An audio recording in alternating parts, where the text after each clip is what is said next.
저는 원장님께서 말씀하신 하지불안 증후군 이외에도 저는 발목 염좌나 그리고 부주상골 증후군 그리고 산후풍 등을 얘기할 수가 있겠는데요. 첫 번째 발목 염좌에 대해서 말씀을 드리겠습니다. 발목이라는 관절은 구조적으로 불안정한 관절입니다. 그래서 이렇게 발목은 다른 부위보다 인대가 쉽게 손상되는 부위인데요.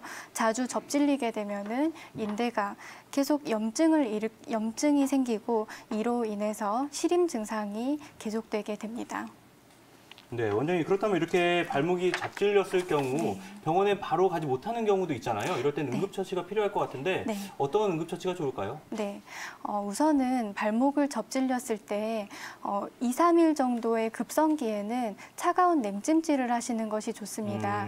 이러한 것은 염증 물질들을 감소시키는 효과가 있고요. 두 번째는 압박붕대를 이용을 해서 염좌가 발생한 부위를 압박을 해주는 것이 도움이 되겠습니다. 또한 부종 완화를 위해서 발목을 심장보다 높게 위치를 해서 1시간 이상 정도 유지를 해주시면 부종 완화에 도움이 되시겠습니다. 네, 발목 염좌를 당했을 때 빠르게 응급처치하는 게 또 중요할 것 같고요. 앞서서 또 다른 이유들도 저희가 살펴봤잖아요. 부주상골 증후군이라고 하셨는데 조금은 생소하거든요. 어떤 내용인가요?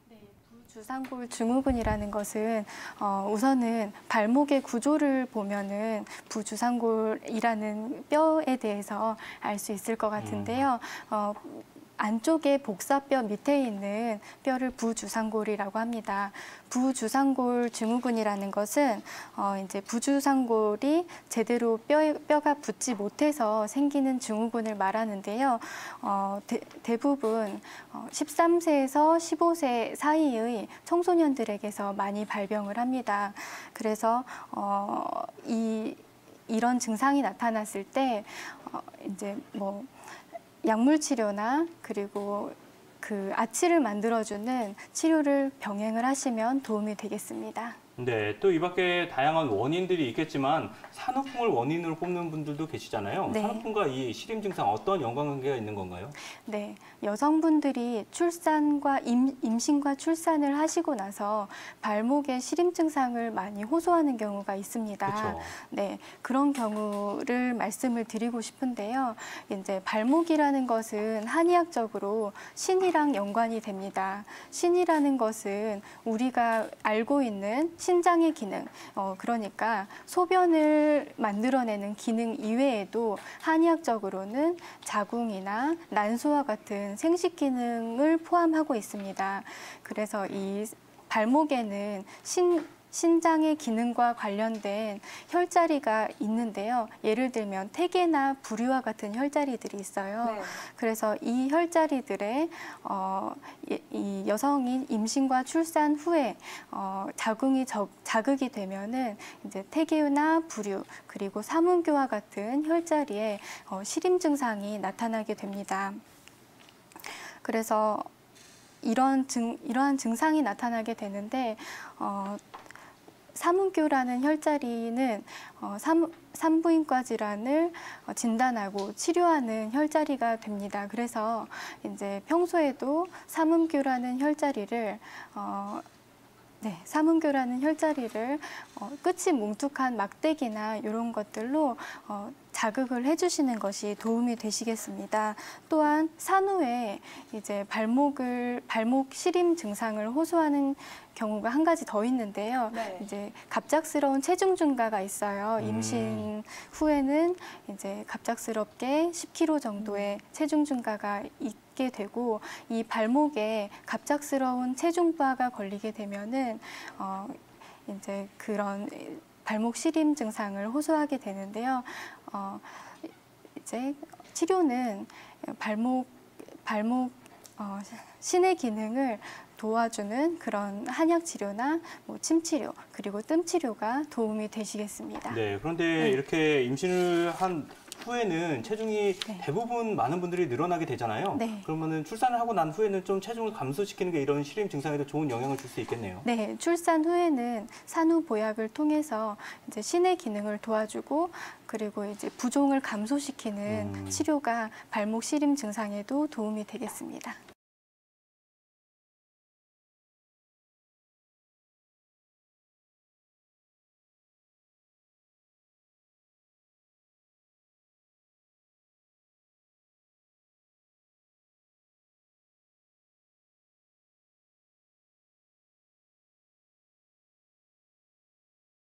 아까 말씀하신 게 발목이 시리다고 하셨고요. 양쪽 다 시리다고 말씀하셨는데 그쵸. 우리가 보통 이제 한의원에서 시리다라는 표현을 할 때 가장 대표적인 어떤 병명은 이제 수족냉증이라는 말씀을 드릴 수가 있을 거고 저는 이 수족냉증에 대해서 이분이 100% 수족냉증인지 여부는 좀 애매한다 하더라도 이게 대한 일반적인 결과를 좀 말씀드리고 싶습니다. 우리가 이제 수족냉증이라고 하는 거는 남들은 차갑다고 느끼지 않을 정도의 온도에서도 본인만 특별하게 손끝과 발끝 또는 이제 손 일정 부위나 발 일정 부위, 뭐 발목 같은 경우라든지 이분같이 아니면 손목 부위라든지 하는 부위가 시리고 차가운 증상을 우리가 이제 수족냉증이라고 표현을 하죠. 그리고 이 수족냉증은 사실 차갑다는 거 외에도 심하게 되면은 그 부위가 청색층처럼 이제 파랗게 변하기도 하고 그 부위에 이상 감각이나 감각 저하가 생겨서 통증을 심하게 느끼거나 통증을 못 느끼는 그러한 것들을 수반하는 경우도 많습니다. 그러면서 이제 이런 많은 분들은 저희가 보면은 보통 이제 소화기 자체에 문제가 같이 수반되는 경우도 많고 특정 부분에서는 이제 안면 홍조 같이 위에 열상이 띄는 이런 어떤 이런 패턴을 나타내고 있는 경우가 많은데요. 제가 이 수족냉증의 일반적인 한의학적 어떤 그 분류 원인에 대해서만 조금 간단하게 말씀을 드리면 이 수족냉증은 앞서 말씀드린 것처럼 소화장애가 많이 있는 분들을 이렇게 많이 제가 수반되는 경우가 보는데 크게 첫 번째로는 이제 비위 기능의 약화라고 볼 수 있습니다. 이 비위 기능의 약화라는 거에 대한 한의학적인 설명이 한의사들이 많이 쓰는 좋은 용어 중에 이제 비주사말이라고 해서 이 비장의 기능은 사지 끝에 이렇게 좀 지배한다라는 이런 뜻인데 그래서 이 비장의 기능이 약한 분들은 사지 끝, 즉 손끝과 발끝 또는 이제 손목이나 발목 같은 경우가 되게 차게 돼서 문제가 생기는 경우가 좀 많고요. 두 번째로는 이 비주사말의 기능과 더불어서 우리가 소화 기능이 약한 분들은 흔히 이제 열량 자체를 좀 발생하는 이런 기능이 좀 떨어질 수 있기 때문에 당연히 이제 손끝과 발끝이 좀 차게 되는 경우가 있고 두 번째로는 이제 흔히 혈허라는 표현을 쓰죠. 특히 이 손끝과 발끝이 이 수족냉증을 많이 수반하는 경우는 일반적으로는 남성보다 여성이 많이 이렇게 띠게 되는데 보통 그런 분들을 우리가 한의학적으로 봤을 때 이제 혈허하다. 혈허하는 말 그대로 혈이 좀 부족하거나 약하다라는 뜻이 돼서 혈화하게 되면 흔히 우리가 이제 사지의 그 혈액순환 자체의 기능이 떨어지게 되니까 이 심장에서 가장 멀리 떨어져 있는 손끝이나 발끝까지 그 순환력이 떨어지게 돼서 그 부위가 되게 차게 되는 경우가 있고요. 특히 여성분들 같은 경우는 40대 이후에 호르몬 변화가 많이 생기게 되면 이런 호르몬 변화로 인해서 이제 생식기 기능이라든지 자궁의 기능 같은 것들과 갱년기 증상이 같이 수반되면서 이 손끝과 발끝이 차게 되는 이러한 성향을 띠게 되는 경우도 있고 그리고 이제 마지막으로 세 번째로는 간우울이라는 표현을 제가 쓰고 싶은데 흔히 스트레스, 아까 이 환자분도 이제 스트레스도 많이 받는다라고 말씀을 하셨던 것 같은데요. 이 간울이 생기는 패턴은 우리가 이제 수족냉증이 생기는데 앞서 두 가지와는 조금 다른 패턴으로 어떤 특징이 있냐면 이 간울이 생긴다는 얘기는 결국은 그 사람한테 가지고 있는 어떤 신경, 특히 이제 교감신경 자체 흥분으로 인해 가지고 이 우리가 신경의 부조화가 생기는 패턴이 나타나게 되면서 손끝과 발끝이 시리는 경우가 많은데요. 저희가 얼마 전에 사실 저희한테 왔던 환자 중에서도 그 어떤 환자가 오셨냐면은 되게 마른 체형에 소화기도 좀 약하고 몸이 좀 허한 것 같은 환자인데 얼굴에는 열이 너무 많이 뜨고 겨드랑이는 땀이 너무 많이 나는데 손끝과 발끝은 되게 시리다고 합니다. 근데 그 환자의 가장 특징이 뭐냐면 급격한 스트레스예요. 그러니까 외형적으로 보여줘야 되는 거에 대해서. 그러니까 그분이 사실 그런 간울이 해결이 잘 된다면은 위쪽은 열이 많이 뜨고 밑에가 이제 차가운 이런 현상으로 한의사들이 많이 쓰는 상열하하는 현상을 띠고 있는데 이런 상열하하는 현상을 띠는 분들도 이 수족냉증을 많이 나타내고 있습니다. 네, 이렇게 수족냉증의 다양한 한의학적 원인에 대해서도 짚어주셨는데요. 맞아요. 저도 평소에 손발이 차서 이 부분이 좀 고민이 되거든요. 그런데 막 부모님께서 계속 이거 좀 차가운 걸 보완을 해야 된다라고 하시면서 좀 꿀에 절인 생강을 자주 주셔요. 드셔보셨어요?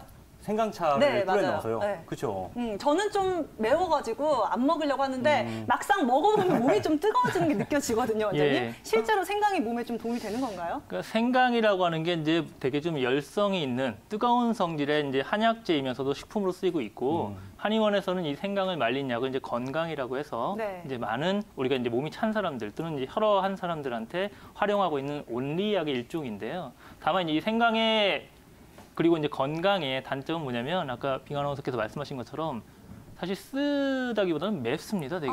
매워서 네. 소화 기능이 약한 분들한테는 좀 부담을 느낄 수가 있죠. 그리고 이제 앞서 이제 꿀을 말씀을 하셨는데 꿀 같은 것들이 또는 이제 우리 대추 같은 것들, 대조라고 하는 이 한약재 같은 것들은 성질이 되게 따뜻하면서도 이게 좀 단 성질을 띠고 있거든요. 그러니까 이런 것들을 같이 조합해가지고 이제 복용을 하게 되면은 사실 그 특정의 한약적인 성질, 매운 성질이라든지 아니면 또 이제 그 생강 말고도 저희가 이제 계피라고 하죠. 계피나 육계라고 하는 약재도 되게 따뜻한 성질을 나타내고 있는데 이것도 마찬가지로 맵거든요.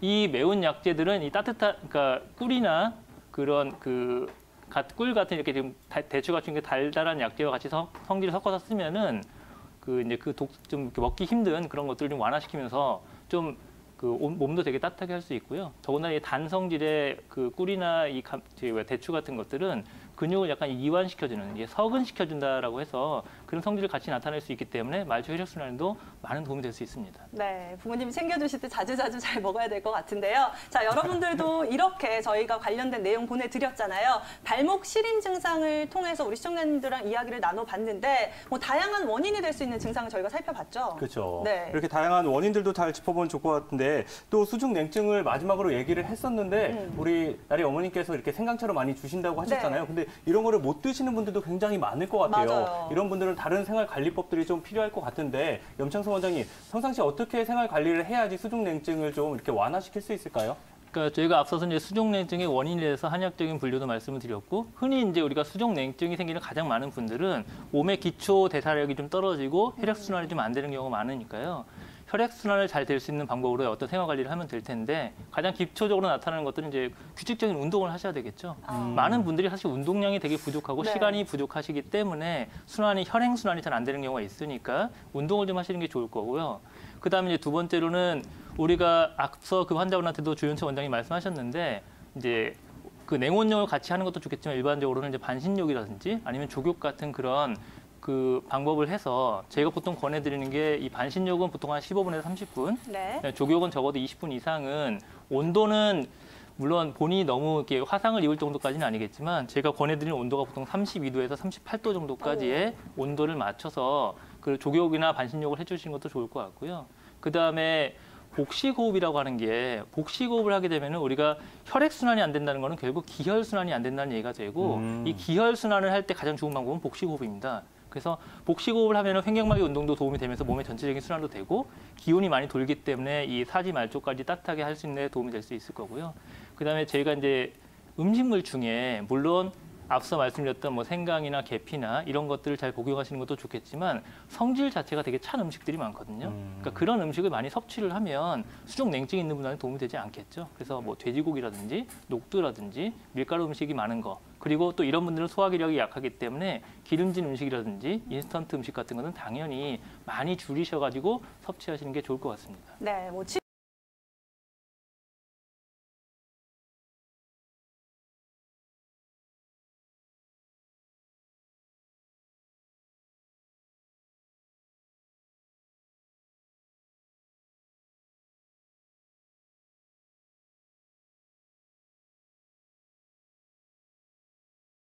그 감각신경성 통증이라고 있습니다. 우리가 이제 어머님들 보시면 인상에서 발바닥이 화끈거려요, 아니면 발바닥이 시려요, 아니면 발바닥이 뭔가 매달려 있는 것 같아요 말씀하신 분들이 많은데요. 특히나 이제 감각신경성 통증이라는 거는 말이 좀 어렵지만 쉽게 말씀드려서 감각신경을 눌러가지고 얘가 변성이 생겨서 나타난 병증을 말합니다. 그래서 주요 발 때 이제 발바닥이 화끈거리는 사람들 같은 경우에는 이제 추운 겨울날에도 이불 밖으로 발을 내놓고 주무셔야 되고요. 그다음에 이제 발이 시려운 사람들 같은 경우 에어컨도 못 쐬고 한여름에도 양말을 신거나 이불을 꼭 덮어야 된다고 말씀하십니다.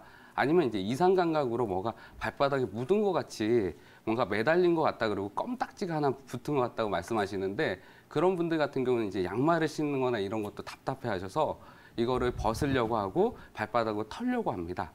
그때 이제 감각신경성 통증 같은 경우는 이제 초기랑 말기를 나눌 수 있는데요. 초기 같은 경우에는 이제 날카로운 것으로 콕콕 찌르는 것 같은 느낌이 나시고요. 아까 전에 말씀드린 화끈거려요, 시려요, 뭔가 매달린 것 같아요. 그런 거는 이미 감각신경에 변성이 일어나서 오래된 병을 뜻하는 겁니다. 그렇다면은 이런 감각신경성 통증에 영향을 미치는 근육들이 따로 있을까요? 지금 같은 경우에도 한 두 가지를 볼 수 있는데요. 첫 번째가 이제 장지굴근이라고 해서 이제 발바닥 이제 경골 뒤쪽에서 발바닥 2지에서 5지까지 내려가는 이제 그 발가락의 굴곡과 발목의 굴곡을 시키는 이제 근육이 있는데요. 이 근육이 가긴장하게 되면요. 발목 내측이나 이제 발바닥 쪽에 이상 감각이나 통증을 유발할 수 있고요. 그리고 이제 그 무지외전근이라고 해서 아까 전에 이제 주상골 쪽으로 이제 옆으로 지나가는 근육이 있는데요. 이 근육이 중요한 이유는 이제 경골신경이 있는데 이 경골신경이 내측 족저신경과 외측 족저신경으로 나눠지는데 이거를 덮고 있는 근육이 무지외전근이에요. 그래서 얘네가 각인장에서 눌러버리게 되면 발바닥에 이상 통증이나 시림, 화끈함이 나타날 수 있습니다. 그렇다면 이러한 통증이 나타났을 때 치료가 중요하잖아요. 예. 한의원에서는 주로 어떤 치료 방향으로 좀 증상을 완화시키나요? 우선은 이제 신경포착을 유발하는 이제 근육에 대해서 약침 치료를 하게 되고요. 그다음 아까 전에 말씀드렸듯이 이제 그 주상골이 내측이나 하방으로 떨어지는 이제 평발이 있거나 아니면 이제 그 팔자 보행을 하신다거나 이런 보행을 했을 경우 이제 추나로서 이 구조물을 좀 그 맞춰 정렬을 좀 좋게 만들어 주기도 하고요. 아니면 족부 보정기를 쓰기도 하고요. 아니면 이제 신경 추나라고 해서 신경이 눌리게 되면 그쪽에 이제 몽글몽글한 싹 버드가 만져지는데요. 그 버드를 눌리면서 이완시키는 신경추나 요법을 쓰게 됩니다. 그리고 그 발바닥이나 발목 같은 경우는 한방 쪽에서 신의 문제로 보기 때문에 주로 이제 발바닥 화끈거려요, 발바닥 시려요 하시는 분은 나이 든 사람들이 많이 생깁니다. 나이 든 사람들은 신의 기능이 떨어지면서 나타나는데 이런 보신시키는 약에다가 신경을 회복시키는 약을 추가하는 한약 치료도 같이 병행하게 됩니다. 네, 장군 원장님, 또 앞서 조현수 원장님이 이렇게 생활관리법으로 스트레칭도 얘기를 해주셨잖아요. 이런 스트레칭 방법도 발바닥 감각신경 통증에 좀 좋을까요? 예, 맞습니다. 아까 전에 장단지 사실은 이제 제가 이제 장지굴근이나 이런 쪽 많은데 장단지에 아까 전에 말하는 비복근이나 가자미근 아니면 슬와근 쪽에서 포착이 일어나서 나오는 경우가 있고 사실 이런 분들 같은 경우는 사실 장지굴근뿐만 아니라 위쪽에서도 포착이 일어나거든요. 그래서 아까 전에 말씀 장단지 스트레칭이나 허벅지 스트레칭 이런 게 도움이 많이 됩니다.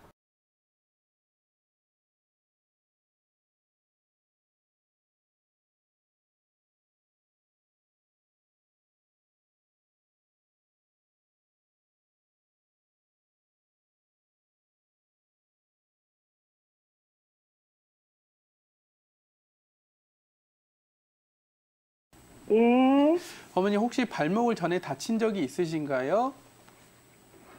예, 발목을 뒤집은 적도 있고, 네.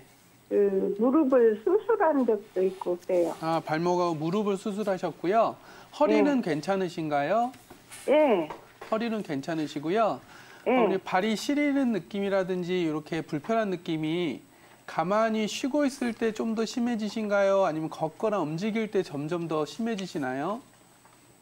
아니 가만히 있을 때 그렇게 시려요. 네, 그러면 주무실 때 다리가 저리거나 아니면 쥐가 나거나 그래서 깬 적이 있으신가요? 주무실 때도? 그런 것은 별로 없어요. 주무신 건 없으시고, 예, 전에 이제 이제 가만히 있게 낮에는 가만히 있어도 이게 발이 시리다는 예. 느낌이시죠? 예, 네네. 시려서 아주 미치겠어요. 예, 그 만지거나 이렇게 주무르면 이 통증이 있거나 그러신가요?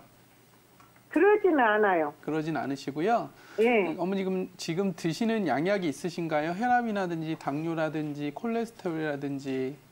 그런 것은 없습니다. 네, 그럼 지금 드시는 양약은 없으시고요. 예, 네, 어머니 이제 여러 가지를 좀 볼 수가 있는데요. 예. 발목 바깥쪽으로 아래쪽으로 저리신가요? 아니면 무릎 아래 전체 장단지까지 이렇게 시리고 장단지 밑으로 딱 발목이 그렇게 시려요. 예, 장단지 밑으로 발목이 돌아가면서 이렇게 전체적으로 다 시리단 말씀이시죠? 예, 양쪽이에요. 네네. 지금 일하시는 건 없으시고요. 예, 가장 주부입니다. 네네. 어머니 이제 이런 증상 중에 여러 가지를 좀 볼 수가 있는데요. 이제 한약적으로 이제 수족 냉증이라든지 또는 이제 여러 가지 뭐 이제 발목 염자라든지 발목 다쳤을 때 이게 관리가 안 될 수도 있는데 요즘에 이제 하지 불안 신경증이라는 하지 불안 증후군이라는 병명이 있어요. 하지 불안 증후군이라는 병명이 있는데 이게 이제 요즘에 이제 밝혀진 건데요. 이제 한 45세라든지 나이 드신 남성분보다는 여성분이 훨씬 좀 많이 차지를 하고 특징이 가만히 있을 때 다리가 떨리거나 또는 뭐 쥐가 나거나 다리가 아픈 것 같은데 가만히 보면 감각이 좀 이상한 느낌들 그런 게 있을 수가 있고 이런 게 이제 조금 더 진행이 되면 손발이라든지 다리라든지 전체적으로 이제 저리거나 시린 부분들이 있을 수가 있습니다. 근데 아직까지는 이게 이제 하지불안 증후군이라는 게 이제 그 정확하게 원인이라든지 이런 건 모르지만 뭐 유전자 검사나 이런 걸 해봤을 때 이제 불면증하고 조금 관계가 있고요. 그리고 이제 뇌 내에 이제 도파민이라는 물질이 있는데 뇌에 이제 철분이 좀 부족을 하면 이런 증상들이 좀 나타날 가능성이 높고 여기에다가 이제 기본적으로 류마티스가 있다든지 뭐 신장이 안 좋다든지 또는 이제 말초 순환이 안 된다든지 스트레스를 많이 받는다든지 이렇게 됐을 때 같이 결합을 했을 때 이 증상이 나타난다고 해요. 근데 이제 스트레스를 많이 받고 네. 잠이 잘 안 오고 이런 증상이 있어요. 이게. 네네네. 그런데 이제 이게 증후군이라기 때문에 정확하게 원인은 이제 아직은 밝혀되지 않고요. 이제 관리하는 부분들에서 추천되는 게 한 두 가지가 있습니다. 일단 첫 번째는 어차피 이게 말초 순환도 잘 돼야 되고 발끝까지 영양 물질이 잘 가야 되기 때문에 미네랄 섭취를 잘 해야 돼요. 그래서 신선한 과일이라든지 야채를 좀 많이 드시라고 첫 번째로 권해드리고요. 두 번째는 어머니께서 아까 말씀하셨던 것처럼 족욕을 권하는데 이제 이게 말초 순환을 딱 시켜줘야 하기 때문에 그냥 따뜻하게 하는 온욕만 말하는 게 아니고 내용 온욕을 이렇게 권해드려요. 그래서 한쪽 대야에는 내가 견딜 수 있을 만큼 따뜻한 물을 담고 한쪽에는 이제 좀 차가운 물을 담고요. 처음에 이제 따뜻한 물에는 한 3분 정도 담갔다가 차가운 물에는 한 10초에서 한 60초 정도 담갔다가 이래서 요걸 이제 교대로 담는 거예요. 교대로 담근 거고 발에 열감이 있는 분들은 찬물로 마지막에 끝내고요. 어머니처럼 발이 시린 분들은 따뜻한 물로 이제 끝나게 해요. 네, 이렇게 관리하셔도 되고 또 하나는 이제 그 스트레칭법이 있는데요. 장단지를 스트레칭할 때는 벽에다가 손을 딱 짚고 양쪽 다리를 이렇게 엇갈려서 딱 펜싱 자세처럼 딱 쓴 다음에요. 발바닥을 땅에 딱 대고 앞에 상체를 앞으로 살짝 기울이면 뒤에 장단지가 이렇게 스트레칭이 되거든요. 그래서 벽에다가 손을 딱 대고 양쪽 무릎을 엇갈려 쓴 다음에 약간 구부린 상태에서 상체를 쭉 밀어서 이 장단지를 스트레칭하는 방법이 또 하나가 있고 또 하나 이제 허벅지 TV에 나온 그림과 같아요. 네네네 맞습니다. 그 다음에 이제 허벅지를 스트레칭하는 것도 그림 보시는 것처럼 의자나 요 위에다가 발을 딱 올려놓을 때 이때 올려놓은 발을 무릎을 굽히지 마시고요. 이것도 마찬가지로 이런 상태에서 상체를 가볍게 물론 이제 발바닥을 다 붙이는 거죠. 그리고 그다음에 이렇게 구부리면 이제 허벅지 뒤쪽이 스트레칭이 되고요. 또 간단하게는 이게 마룻바닥에 앉으신 상태에서 발끝을 이렇게 잡으면서 이렇게 몸을 앞으로 굽으시되 이때는 이제 발 등을 이렇게 위로 꺾어가지고 전체적으로 발 뒤쪽을 이렇게 쭉 스트레칭하는 게 좋습니다. 좀 이렇게 관리를 조금 하시고요. 이제 여유가 되거나 형편이 되시면 이 말초 쪽으로 순환을 잘 시켜주는 한방약이라든지 치료를 겸해보는 것도 도움이 될 겁니다.